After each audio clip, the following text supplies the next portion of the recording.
I'm glad to be joined here in the studio, John Quelch, American President and Executive Vice-Chancellor of Duke Kunshan University. We have seen the pictures of China-U.S. trade certainly have changed so much. Your personal take as an economist? Certainly a lot of issues still to be resolved in terms of the tariff rates, in terms of the export controls, and in terms of non-tariff barriers. But I think there is a determination on both sides to reach a resolution. Whether the resolution can be reached by the August deadline, I would doubt, because the level of complexity in these negotiations is very substantial. But I do expect to see a continuance of the negotiation beyond the August deadline, with perhaps some announcement of some agreements, interim agreements on specific issues already being reached by the end of this month. Right. What area are you specifically talking about in terms of near-term achievements can be? Well, I think it falls into two categories. One is the category of the tariff rate and the export control. Certainly there has been movement recently in terms of mutual understanding being developed around rare earth exports from China, and also H20 NVIDIA chips and other semiconductor chips being exported into China from the U.S. So there's been a certain rapprochement around some of these particular points of contention. Right. So that would be one area. But we see other export control coming Of course. And also the tariff rate on certain items, for example, into the United States being raised to such a dramatic number. Of course, an unsustainable level, both actually for Chinese producers and the Chinese supply chain, but also unsustainable for the American customers of those Chinese producers. So that's one area. Who are also having to absorb or pass on the price increases to the consumer. The second area is the issue of fentanyl. And the reason I mention it is because there is currently a 20% extra tariff on China by the United States, by the administration, related to the fentanyl issue. And I do believe that there is an opportunity here for the two governments to actually reach a very sensible agreement that will perhaps mitigate the continuance of that particular additional tariff. Right. The China's export to the United States in terms of the total imports of the U.S. has already fallen to 5.86% of all U.S. trade in the month of May. That is already the lowest of more than 20 years. Yes. And that is according to the U.S. Census Bureau data. Meanwhile, we also see some specific comments made by U.S. businesses, mainly major companies, global companies doing business in China. You could argue almost every major global company of the United States is doing business in China, except just a few. And they're talking about their anxiety of not able to concentrate on their investment plans. This is according to the latest US CBC survey. And of course, that survey was done before the latest two-round success of negotiation, but still, it tells the story. So what kind of reality are we talking about now? When you look at the drama versus where things are already moving to, which is uncertainty leading to undecisions, and already change of reality probably lead to real decoupling. Yeah. So first of all, on the export front, certainly we have to take account of the forward loading, the early buying in anticipation of the administration's tariffs. So to some degree, the reduced exports to the U.S. reflect earlier increases in forward buying of inventory ahead of the tariffs coming into effect. But this is the lowest in 23 years. I understand. So it's, in my opinion, and I've been consistent on this, it's actually healthy for the global economy and for all countries in the world for the dispersion of trade to be less concentrated than perhaps it has been when the U.S. and China have been very coupled together. But the goal was to, quote unquote, bring jobs back to America. But as we see already from the latest number, the deficit that China has with the United States as a result of the latest policies and drama is more than that of Mexico, but much less than Mexico and Canada combined when it comes to trade deficit. So it's not like U.S. is really having its own jobs, but rather it's only trade shifting away to different economies, which is not necessarily the original goal as the administration suggested. Right. And what you're referring to is the diversion of the deficit to third countries. Apparently. Right. So I think there is some element of truth in that for sure. Definitely the manufacturing job agenda, that takes a lot of time, as we know, for reskilling and for factories to be brought back online. So that's not going to happen overnight. But I do think that you make a very good point in broad terms, which is if the U.S.-China trade relationship is not as acute as it was last year or 2 years ago, then why is the U.S. still relentless in terms of its trade dealings with China? Unless the goal is decoupling. Well, I think that decoupling is impossible. And of course, I say that as someone who is pushing every day in my work against the concept of decoupling. Some of the key figures of AI and chips coming to China, some say almost half of the company heads are in China over the past 2 to 3 months. But exactly where are the two countries in terms of what kind of nature of trade relations they might have in that area is a very interesting subject. What is your take? So I actually have asked a number of people in the AI industry, compare the US and China at the moment, who's in the lead and by how much? And the answer I receive is by the way, it's a big supply chain. Of course. Yeah. The US is in the lead, but only by 6 to 9 months. So there is a real serious competition going on between US and China with respect to the AI space.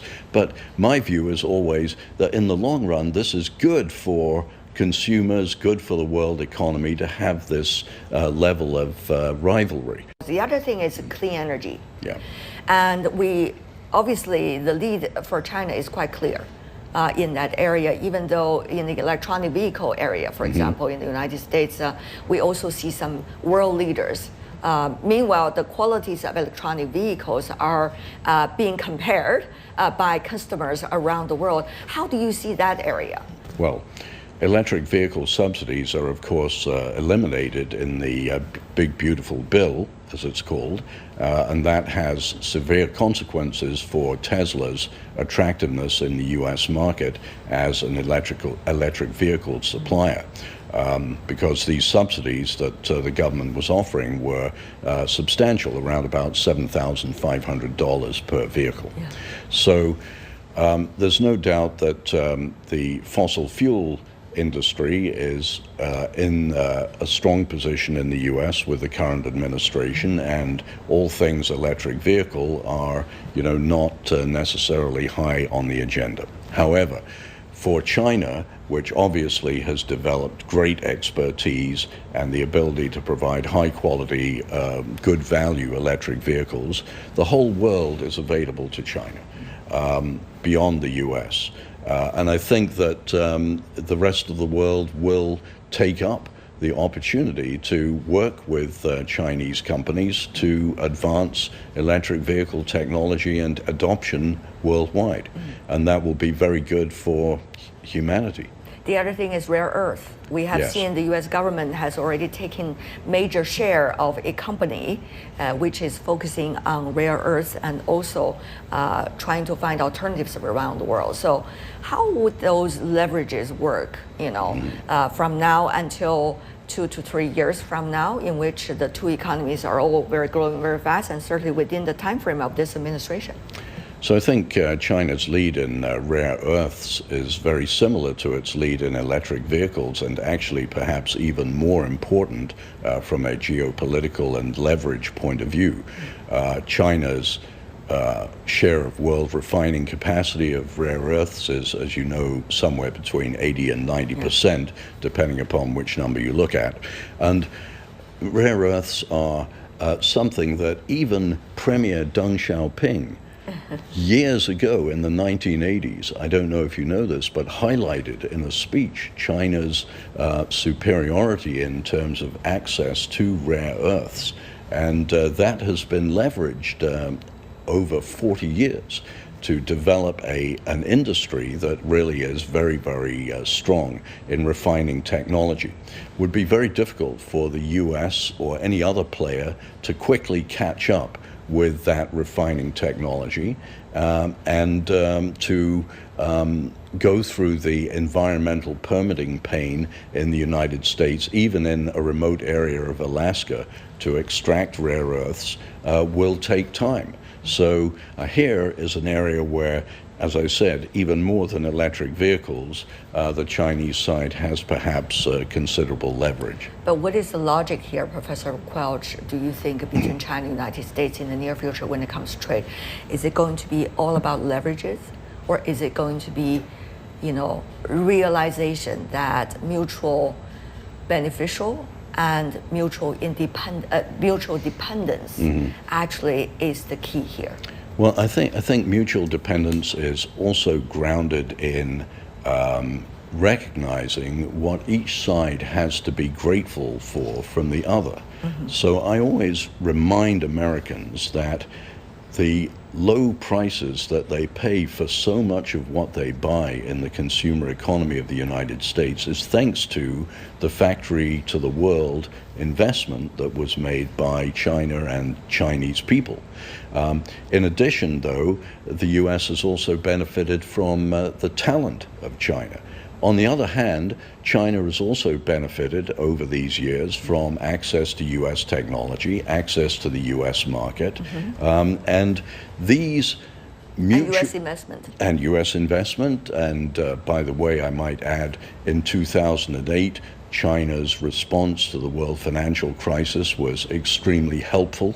So there are many things that both sides have to be grateful for from the other. And I wish that we had a little bit more of a sense of mutual gratitude as a foundation for our deliberations, rather than using the term leverage, which is a rather blunt instrument term. Yes, we hope the nature of the relationship will go to more rational period from now on. But having said that, though, you are the American president of Duke Kunshan University. When I see your title, I could feel the nature of your job and the pressure you are feeling every day as a result of joint academic programs. Professor Quelch, just to be frank, we've seen some of the best academic exchange programs close down between China and the United States, mainly as a result of worries and concerns from the United States side and the policy pressure coming from Washington. Now, what do you make of this reality? I heard the big, deep sigh you had before answering this question. Now I probably got almost half of the answer. Why am I am doing this work because, in my opinion, it's important work. And people-to-people exchanges in the educational sector, where young people are the future of any relationship between one country and another, that's very, very important. And I think all of my colleagues from not just the United States, but from other countries around the world, we have 30 countries on our faculty, all feel the same way, that they're doing something very important by being part of this excellent university. I will tell you, Tian, I feel very confident because this year we will admit approximately 600 freshmen. We had approximately 12,000 applications for these places, which means that there are a lot of Chinese parents and a lot of international parents who believe in the mission of what we're doing. So what I say to our people, working staff, faculty, we can't control what we can't control, but what we can control is to deliver excellence every day against our mission. And my belief is, as long as we are excellent, that it will be very difficult for anyone to close us. But there is daily anxiety, isn't it? When you see the front page news here and there. Yes, there's anxiety, but my role is to project confidence and assure... How would you do that? Well, we have 12,000 applicants for 600 places. Okay, I think that's a measure of confidence. That's a confidence vote. Let me also tell you that, interestingly, as a result of the Washington administration's approach to visas and creating a lot of uncertainty around student visas, not just for China, but for many other countries, as a result of that, we have many international students coming to us this year who would have normally gone to the United States for their undergraduate degree, but they're coming to us because if they're living in Pakistan, for instance, it's very uncertain as to whether or not if they go to the U.S. they will be able to stay there. Visas policy may change, or the employment policy may change. So it's always about how do you turn what looks like a dark cloud into an opportunity. Right. And what we've done is exceed our expectations in terms of enrollment. We have witnessed the budget cuts in some major universities, Yes. Some of the best universities in the world, in the U.S., especially when it comes to science funds and research funds, academic exchanges. Now, Professor, when you are the American president, vice chancellor of your university, it's a joint product between China and the United States. How do you articulate this fact within your campus, and how can you solicit enough resources for your researchers, for your staff? So two responses. First of all, the focus of our university is an undergraduate liberal arts curriculum. It is not graduate level PhD activity, okay? And then secondly, the areas where we are doing a lot of work research-wise are areas like global health and environmental policy that are not the hypersensitive areas that we all know about. Right. So we have our strategy that enables us to, I think, navigate successfully in a very challenging environment. Right. Well, we have seen the latest Pew Research coming out recently, talking about 24 countries, people there being researched in the month of January and in the month of May. Very different results. Earlier, the gap about the favorable attitude toward the United States is quite big compared to China, but now that gap is certainly closing. It's very interesting, a picture we are watching right now. But Professor John Quelch, what a pleasure to see you, and thank you so much for joining us. Thank you for having me. Thank you. Thank you.